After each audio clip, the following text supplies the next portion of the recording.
everyone. Good thing comes in very boring packages often, so do my videos. Welcome to another video. In this video I'm going to do something very interesting. I have done it for other people, often for my mother, for friends, for my students, for so many people, but I've never done it on camera, so I'm going to do it. I'm going to read out something for you. আমি আজ কিছু একটা পড়ে শোনাবো, because আমার previous ভিডিওগুলোতে আমি বলছিলাম যে we can actually practice good habits. As I was actually reading a book for the last 6 days, there was nothing much to do, but I was never bored. So I'm going to read a very interesting book, The Power of Habit. My fiance actually gifted me this book in my last birthday, so thanks to her, credit goes to her. It's a very life-changing of an event, and I hope every one of you will find it useful, because The Power of Habit, written by Charles Duhigg, talks about habit loop, the golden rules of habit, how you can change a habit, how a habit forms, how our brain actually responds to different habits, and so on. I'm going to definitely make an entire video on this book, on the review, obviously, because there are a lot of things to go through.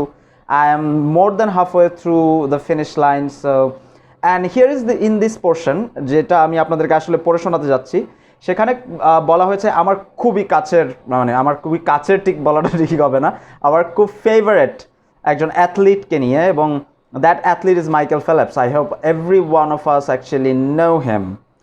So let's see what it talks about. This basically talks about Beijing Olympics 2008, where Michael Phelps actually won 8 different gold medals, and he was probably the highest amount of gold medal winner in that particular Olympics. So here it goes.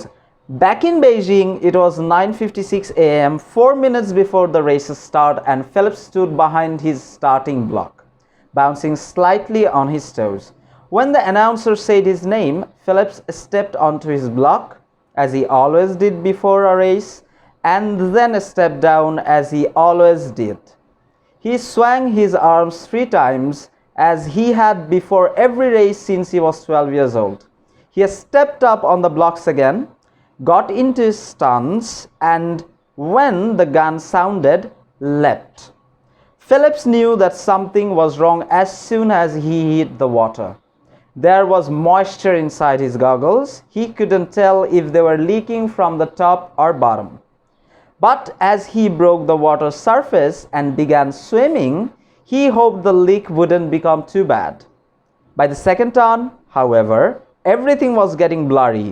As he approached the third turn and final lap, the cups of his goggles were completely filled. He was not seeing the line along the pool's bottom, not the black T marking the approaching wall. He couldn't see how many strokes were left. For most swimmers, losing your sight in the middle of an Olympic final would be cause for panic. Phelps was calm. Everything else that day had gone according to the plan. The leaking goggles were a minor deviation, but one for which he was prepared. Bowman here, sorry to interrupt in the middle, but Bowman is actually the coach of Phelps. He has been coaching Phelps for a very significant period of time. So here it goes. Bowman had once made Phelps swim in a Michigan pool in the dark, believing that he needed to be ready for any surprise. Some of the videotapes in Phelps' mind had featured problems like this. In this part I'm going to cut short. I'm going at 18 strokes. He started anticipating the wall, the finished wall it talks about. He could hear the crowd roaring, but since he was blind, he had no idea if they were cheering for him or someone else. 19 strokes, then 20. It felt like he needed one more.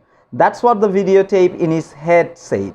He made a 21st huge stroke, glided with his arm outstretched, and touched the wall. He had timed it perfectly. When they ripped off his goggles and looked up at the scoreboard, it said WR, the initials for world record. Next to his name, he'd own another gold. So in this part of this book, it simply talks about how well practiced, how well habituated Michael Phelps were in his life. When he was even blind, he was not seeing anything at all. he could still make a world record. He could still go for whatever he was actually dreaming for. Later on that in that game, he was actually interviewed, and there are several videos which are already available on YouTube.